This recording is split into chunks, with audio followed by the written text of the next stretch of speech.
Hello, assalamu alaikum, good morning, khushamdeed. Ji ayanu goedemorgen, ishbata. Pagheragale, ni hao, chunashumme, washmale, ohaya gonzaimes, guten morgen, hola, bonjour, privyet, kaifahal, haleshuma chatore, ahlan wasalan, marhaba, buna, mucho, gracias, swabia, balli kare aya. And thank you very much everybody for tuning into PTV World.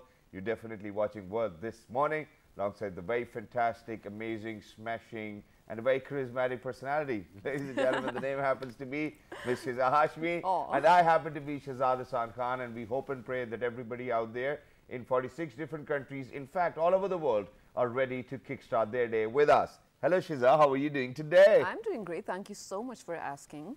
How are you doing? To begin with the basics. Yeah, all right. So, you know, I'm doing fine. It's not that I'm not doing fine, but I'm doing fine, but it's just that I'm on the lower side of my energy today, and it's just because of the fact that, you know, when you have unannounced guests at your place, you know, so Tell me about it. Yeah, so I got back from home almost at like 11:30 or 12, and you know, that too at night, and I was like, hey, you know what, so I'm just going to go back home, have my dinner, you know, just do my preparation for the morning and then just sleep. But as soon as I got back home, to my surprise, alhamdulillah, my chachu was there. I love him, Imran Chachu, you know, thank you very much for showing up.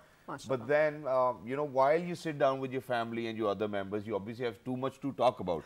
And especially when you're catching up after like 2 weeks, 3 weeks or 4 weeks time. So I kind of just stayed up with my chachu, and I think that's what I'm paying the price for early in the morning. But, you know, this is something which I decided today. I was like that, you know, if I have to go back at 11:30 or 12 at night, and that too after all the work, we really need to kind of actually say, hey, you know what, excuse me, I really need to be up in early morning, so please make sure that you do not mind that, because I'm just going to go to the bed. And only if you kind of make sure that your life is in discipline, ladies and gentlemen, only then you can do wonderful things with your life. So please make sure that you have a disciplined life. What about you? You know what, this is something that I struggle with as well, because the kind of job that we have, morning show, not a lot of people have the same job, right? So it's hard to explain to people, to family members, to friends even, the amount of slumber parties I have missed with my friends because I have to wake up early in the morning. And a slumber party is supposed to go on till the entire night. I mean, of course I can't be there. So initially, even with my family, I was struggling a little, because we are, mashallah, very happening and loud family. So we're always doing something, right? And after 9:30, I'm not a part of things. So they're like, okay, so you're mostly, you know, not a part of fun things. But I hope you understand, I need to complete my sleep cycle. But you know what, it's not the only thing, because you know what happens is that, you know, if you are out from your house, you know, and that too for longer hours and you're working, you know, my lovely daughters are waiting for me as well, because as soon as I go inside the house, you know, so I open their room's door, and all of a sudden, even if they're sleeping, they'll be like, Daddy, hey, you're home. So then it's, you know, you just feel like hugging them and picking them up and just playing with them as well. So, you know, you really need to give them their due time, which I believe is very important for a very holistic kind of coaching in life, ladies and gentlemen, where the parents really need to be around their kids so that they can share whatever you feel. But then at the same time, the weather over here in Islamabad, ladies and gentlemen, today is fantastic. It's sunny out there. You know, it has opened up. And because for the last week, you know, it was raining, I really didn't feel very great. It made me feel like as if I was in London again. And I really didn't want you to go back to that place, because over there, it was always raining. And, you know, we would actually kind of pray to Allah Almighty that, Allah, me, please, yaar, aaj suraj to dikha do, yaar, thoda sa. So I think that's what it is. I think everybody's going to enjoy it. But other than that, ladies and gentlemen, we have a good news to share. So first things first, let's watch it on our screens. Let's give it away. Let's do it. All right, so what you are shortly, within a second, going to be witnessing on your screen is actually really good news, not for us, actually for 3 countries. Yeah, you want to share All right, so ladies and gentlemen, Islamabad, Tehran, Istanbul was welcomed at Ankara today, which was, you know, at least a couple of days ago. ITI started its journey from Islamabad on the 21st of December 2021 and reached Ankara in 13 days. Wow. The train, now there might be people who might be thinking that, hey, you know what, everybody can kind of hop onto the train and just go to Turkey or probably anywhere they want to go, but that's not what it is. You know, so it's actually a train which is taking the pink salt to this country, and they took 150 metric tons of pink salt, and it will continue its journey till Istanbul. Okay, so right now, from what we understand, it's going to be, of course, for commercial purposes, for export and import, whatnot. But eventually, I really hope a lot of people are going to be traveling too, because one of the main purposes for establishing this, or rather reopening this, because earlier there used to be similar services, was this for Pakistanis and, you know, people from Iran and Turkey as well to travel to each other, you know, because the borders we share, it's so convenient. Exactly. So why wouldn't you want to have a road trip, that too, for 2 straight weeks? Well, I don't know. Do you think that, you know, going in a train is actually a road trip? Isn't it? I think it's a train trip. I think it's a train trip. Is it something different? Can't we call it the same? I mean, we can. Okay. I mean, you know, if you want to refer to it, we can. But ladies and gentlemen, the service actually already existed, you know, but many years ago, it was actually abandoned. It was abandoned because the trains actually took a lot of time over here in Pakistan. But now, alhamdulillah, you know, with PTI and that too in government, nothing's going to take a lot of time, and we will make sure that we reach towards our destiny in no time. Why, that's great, no? Right, absolutely so. Not in no time, actually. It's going to take at least 13 days or 2 weeks. But, well, definitely it's so much fun. And especially for all the people who want to perform a religious, you know, responsibilities and practices, or even some sort of pilgrimage in different parts, I think it's going to be really convenient. True. Now, which also reminds me, Shahzad, ever since we've been doing the show, we have been, of course, in conversation with a lot of stars, celebrities, doctors, or different people from Turkey itself. Online, yes, but also in the studio. And, of course, they're one of our very close Muslim brethren. But one particular incident, I remember, there were doctors from Turkey who were here to train the doctors, share their knowledge and expertise with them, vice versa as well, and then sort of provide with the latest expertise and technologies on telemedicine as well. Good memory. Yeah, thank you so much for doing that. So I wanted to sort of take that further, not me, my producer, mashallah. He thought it's great that we need to talk about telemedicine itself, especially now because we realized as a world globally during the pandemic that I don't think it's convenient anymore for anyone to just get up, go into the hospital. For those 2 years and even right now, I mean, it was really unsafe, yes. But then it made us realize there's an option. You can really just do that sitting at your home. Yeah. Is everyone going to hop onto it? Are there some challenges as well? I'm sorry, Shahzad, I'm cutting you off. You want to say something? Yeah, what I want to say is that, you know, Shahzad, the concept of telemedicine is very old, rather. Yeah. And, you know, so I still remember while I was in my university back in 2008 and 9, that's when we started working on telemedicine and gathering a lot of doctors to have on one panel where people could actually call on a number, on a helpline. And, you know, there will be people from different departments and segments of their specialization where they will help you and make sure that, you know, you kind of talk to whatever you want to talk about. Because usually what happens is, God forbid, if somebody's having cancer in Karachi, you know, they would call somebody over here in Islamabad to go to a doctor where they might have been getting checked up and then ask for another opinion. Because with doctors, you would always want another opinion. Yeah. But we have seen that there was a growing trend, ladies and gentlemen, as soon as the pandemic broke in 2019. And everybody, because everybody was isolated, everybody was in quarantine, and nobody was kind of very social. So what they did was that, God forbid, if you had a disease which was very novel back then, and nobody knew what the treatments would be, you certainly want not one, not two, at least 5 or 6 opinions before taking any medicine.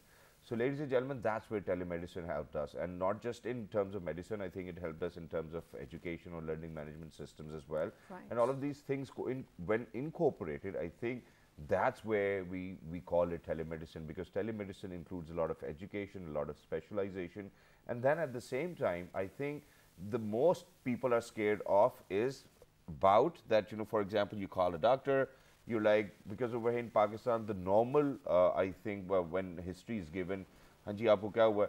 Ghabrat ho rahi hai. You know, so this is the most common problem. So imagine that now they're newer machines, you will wear them as a glove, you put them right close to your heart, and it will give you all your vitals. It will give you your blood pressure, your pulse, it will give you your ECG, your temperature, your oxygen saturation.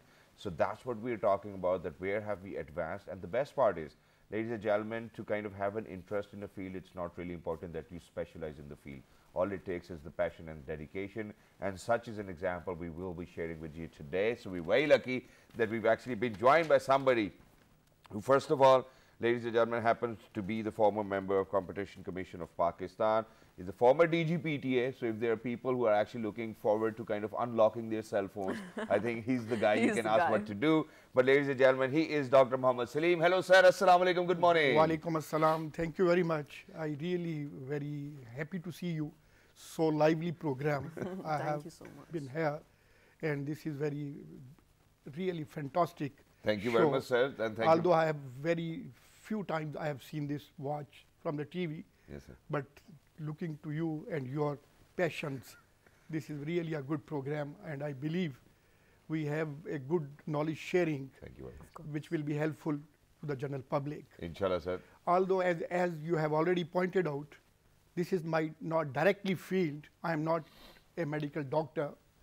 I'm an economist, and my basic services from the government of Pakistan.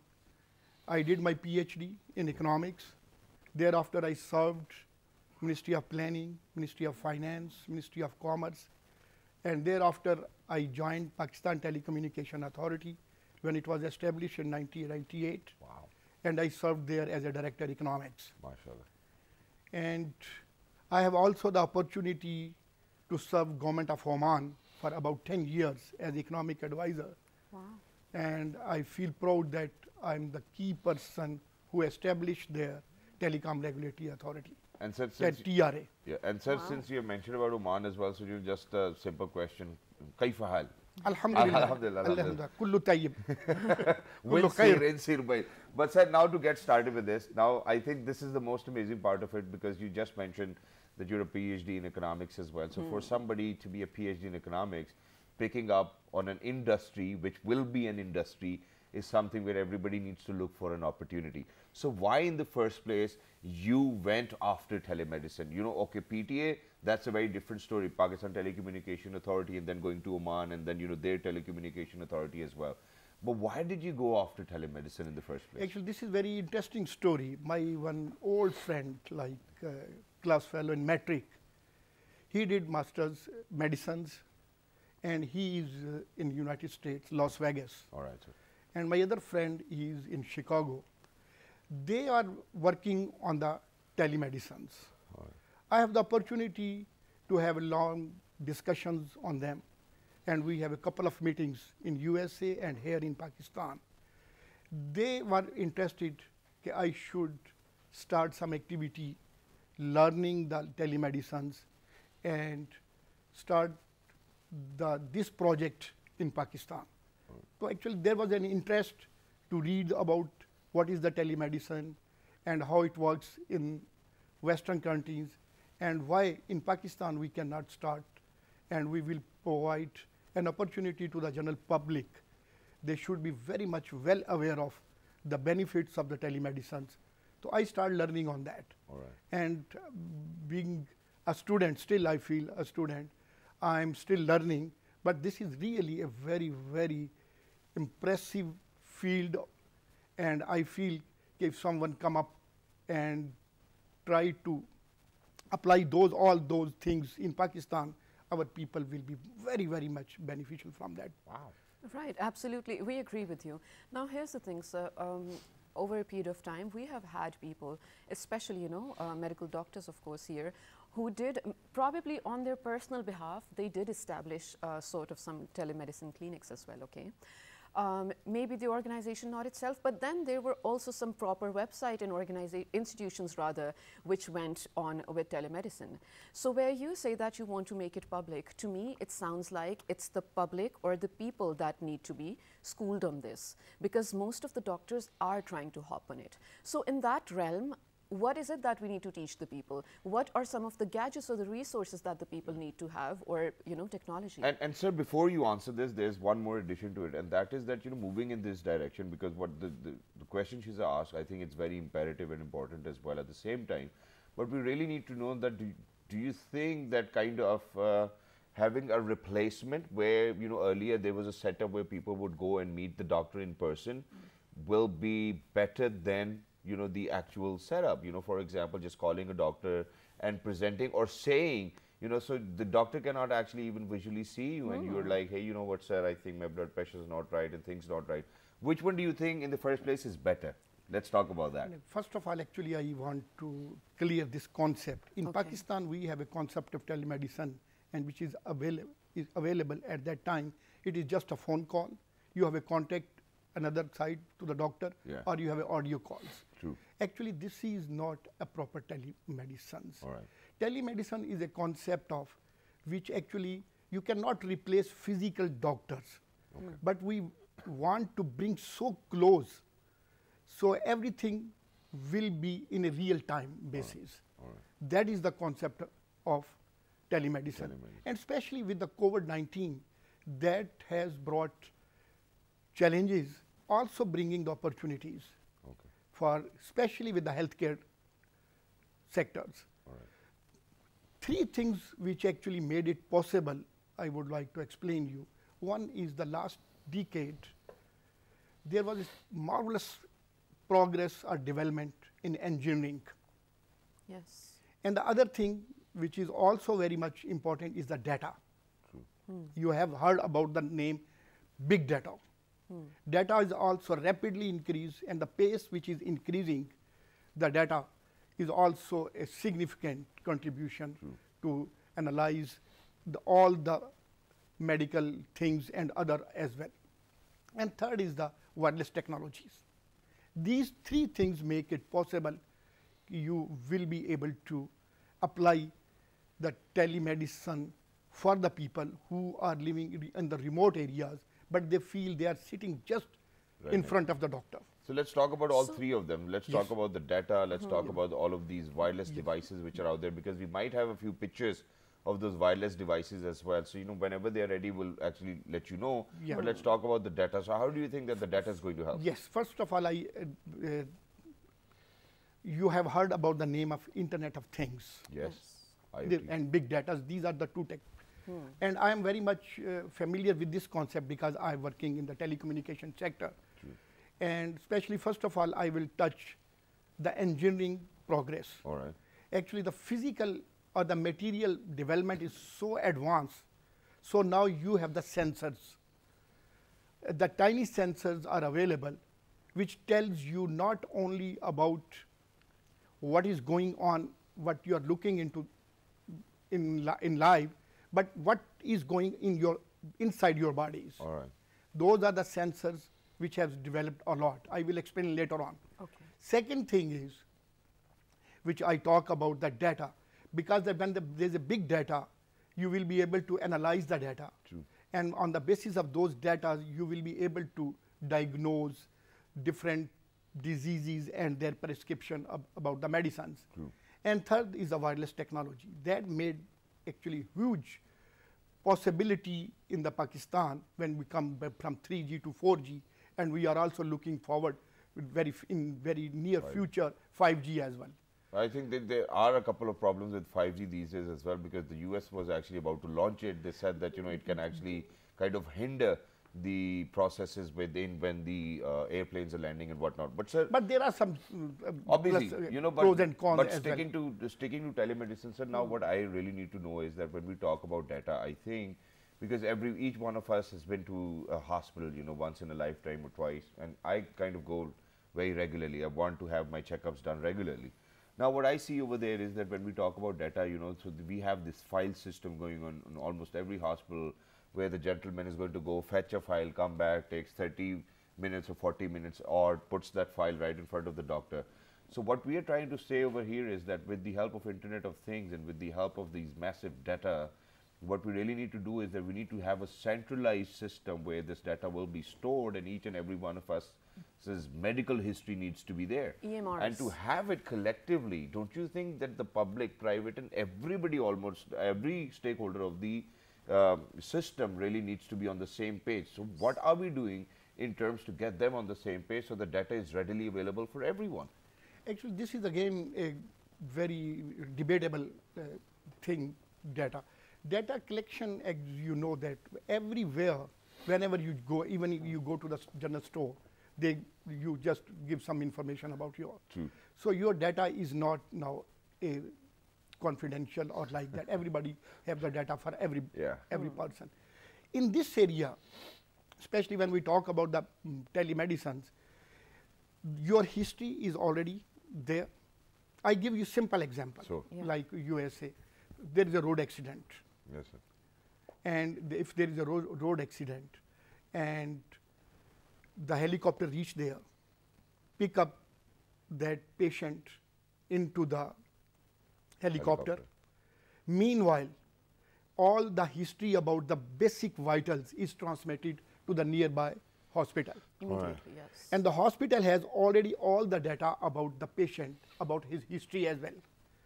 As far as he reaches over the hospital, all things will be ready. True. Looking into the data, looking about his history, and they will be ready to what they have to operate and what type of the medicines. So the time lost is with very, very few, because when the patient will reach at the hospital, everything will be ready and he will be operated accordingly. And so That's what we want, right? Yeah, but there's been a debate about that as well, you know, and that too even in US, where they said that everybody will have a chip implant where they will actually have their own medical history within them.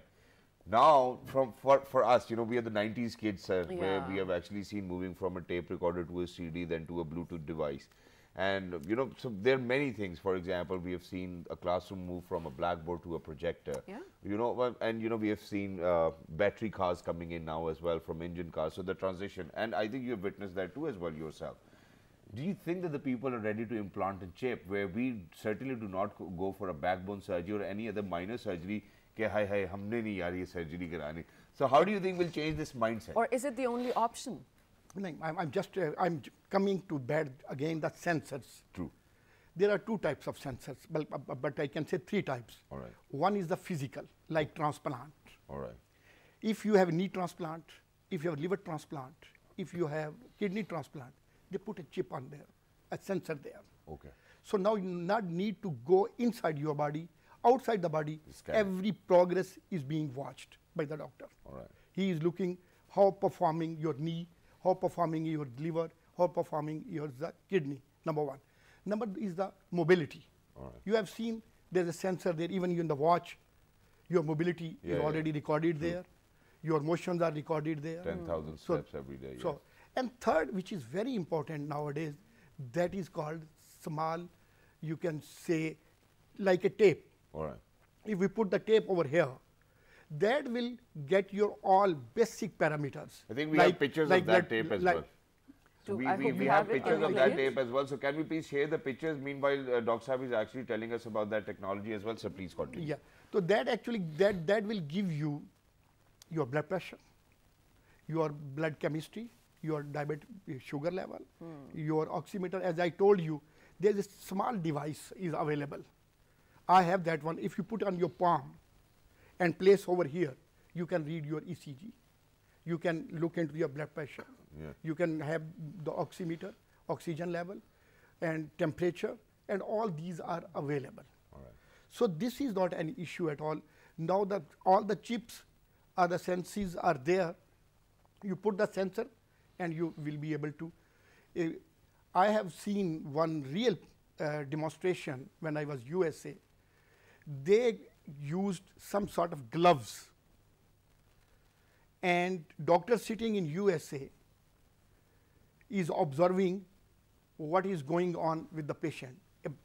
I just want to explain you the phenomenon. We got that, There are three actually main platforms are there. All right. As a patient, you are sitting here. Some nurse or junior doctor is with you. He will take your history, okay, basic vitals, and then the data will be stored in the server. True. And in the real time, the consultant sitting in the USA is observing, have the video linked with you and asking. And that nurse, if you put gloves on the body of the patient, with the sensor, the doctor will be able to, in the real time, sense all those feelings inside the body, and he will prescribe what is the disease is there and what medicine should be required. So it is so much in the real times. So it is just like you are sitting in front of the doctor. The problem in Pakistan, I agree with your start, हमें उस तक तसल्ली नहीं होती जब तक doctor के साथ बैठ के हम गुफ्तगू ना करें। सर कुछ अपनी दिल की बातें भी करनी होती है। क्योंकि वो कहते हैं कि जब तक वो डॉक्टर की दवाई इतनी असर नहीं करती जितनी उसकी बातें सुनने से असर होती है। That is the reason. But still, actually, what we are saving, a patient in like Hafzabad, I belong to Hafzabad, if he becomes, he needs a specialist what the cost he has to pay. He will hire a taxi, pay 10,000 to them. 3 people will in the taxi. He will spend the whole day, went to the Lahore, get the appointment with the specialist and come back. But we can save all these things, and we have prior time with the doctor. With telemedicine, we have a direct link with each other. And second thing, it is also very economical for the doctors who are just moving from one clinic to another clinic and third clinic and fourth. I'm talking about the junior doctor, not the big specialist. So that is very difficult for them to reach in the different clinics to earn the money. But if they are linked with each other on the telemedicine, they can save the money, they can save the time, and they can save the lives. Exactly. Definitely, we totally agree with you. We're all here for technological advancement, and especially when Pakistan is at a good pace at it, mashallah. But so towards the end, we just have 2 minutes. For my clarity and my audiences out there, the entire process is definitely going to create an ease in terms of records, in terms of, like you already mentioned, data, and a massive ease for the doctors. But coming back to Hafsabad again, for the people, because I belong to, of course, come from a similar area as well. Now, those people will still need either mobile unit, a clinic, or at least some sort of services to come to their homes, or them to go to somewhere to contact with the doctor even online. So how is it going to help them in one way or another? Secondly, to close it off, you being an economist, how do you think it's going to help, incorporating telemedicine in the entire country? Is it going to help the economy? Actually, definitely. First of all, that you need have some sort of cloud clinic. Okay. Physical clinic in every town. It must be there. It must be there. Okay. Otherwise, you need to establish infrastructure there. Yeah. What you have to do actually, you just put one doctor, junior doctor there, or a nurse. You put a computer, like 3G, 4G services are there, internet will be there. And third is you have a very well connected specialist on your database. Right. And you have a prior appointment with them. Okay. So if someone is coming to your clinic, he has already appointment with 5 p.m. with the doctor sitting in the Lahore. Got it. Number one. What about the economics? As I told you earlier, you save a lot of money. You save a lot of time.